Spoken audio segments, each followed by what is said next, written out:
नमस्कार मित्रांनो, दुधाचे भाव कधी वाढतील याबाबत शेतकऱ्याच्या मनात सतत प्रश्न निर्माण होत होता.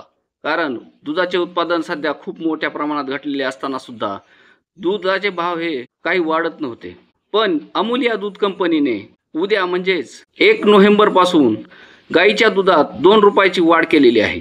म्हणजेच आता 3.5 फॅट आणि 8.5 TSNF साठी 37 रुपये असे भाव उद्यापासून म्हणजेच 1 तारखेपासून गाईच्या दुधाला मिळणार आहे. तर म्हशीच्या दुधाला हे 61 रुपये हे मिळणार आहे.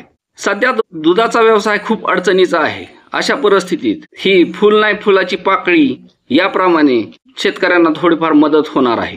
त्यामुळे दुधाचे भाव हे थोडे वाढल्यामुळे शेतकऱ्यामध्ये थोडेफार समाधान व्यक्त होईल अशी अपेक्षा आहे. तसं पाहता तर दुधाचे भाव सध्या हे 45 रुपये होणे अपेक्षित असताना सुद्धा दुधाचे भाव वाढत नव्हते.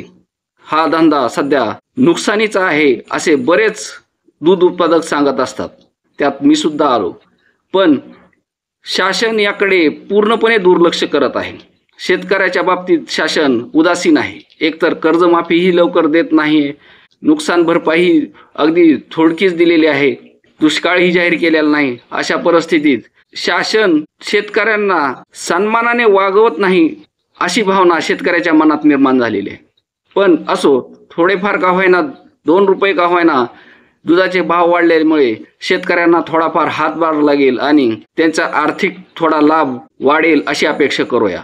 पण या 4-6 महिन्यात गायीची संख्या खूप मोठ्या प्रमाणात कमी झाली आहे. छुप्या मार्गाने का होईना पण गायी ह्या कत्तलखान्यात गेलेल्या आहेत. बऱ्याच गायी गोशाळेत गेल्या आणि त्या गोशाळेत गेलेल्या गायी ह्या गायब झाल्या. म्हणजेच कदाचित मी असं आरोप करत नाही, पण माझी अशी शंका आहे की त्या गायी सर्व गायी ह्या कत्तलखान्याला गेल्या असाव्यात अशी माझी शंका आहे. आणि बरेच शेतकरी त्याबाबत तसे बोलतातही.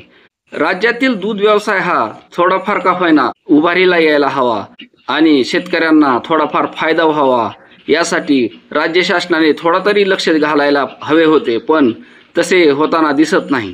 कारण मागच्या वर्षी इलेक्शन होते म्हणून 5 रुपये अनुदान आणि 7 रुपये अनुदान हे शेतकऱ्यांना दिले. पण त्यानंतर इलेक्शन झाल्यानंतर शेतकऱ्याकडे पूर्णपणे दुर्लक्ष केले आणि दूध उत्पादकाकडेही दुर्लक्ष केले. असो, आता काय त्याला विलाज नाही. पण आता दुधाचे भाव वाढलेत खरे, पण पशुखाद्याचे भाव वाढू नयेत म्हणजे झाले. नाहीतर दुधाचे 2 रुपये भाव वाढले आणि पशुखाद्य 100 रुपयाने वाढले तर त्याला काहीच अर्थ राहणार नाही. कारण शेतकऱ्याच्या पुन्हा हातात भोपळाच येणार आहे.